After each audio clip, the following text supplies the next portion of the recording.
સ્વામિનારાયણ ભગવાને પણ આદેશિત આપેલો છે કે અમારા તમામ સંતો તમામ હરિભક્તોએ રોજ જ્ઞાન યજ્ઞ કરવું, કે આજે રોજ આપણે સવારે પૂજા કરવી, આપણે માનસી કરવી, આપણે માળા ફેરવવી, આપણા જે ધાર્મિક શાસ્ત્રો છે એનું વાંચન કરવું, આપણી જે સત્સંગ સભા છે એમાં નિયમિત જવું, આપણી ઘર સભા રીતે કરવી, આપણી સત્સંગ શિક્ષણ પરીક્ષા રીતે આપવી, અને કરવાથી આપણા ઘરમાં આપણા કુટુંબમાં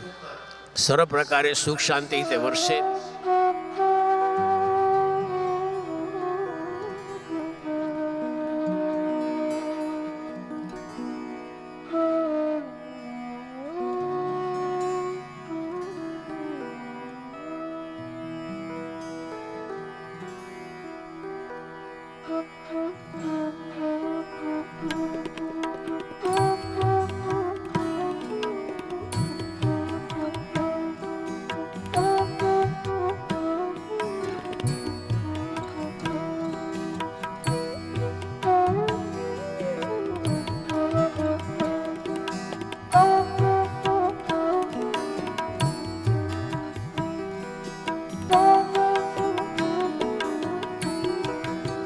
સ્વામીશ્રીએ આવો જે યજ્ઞ કર્યો છે તો સહકુટુંબ બધા બેઠા છે. આજે પોતાના નાના નાના બાળકો છે એને પણ ખબર પડશે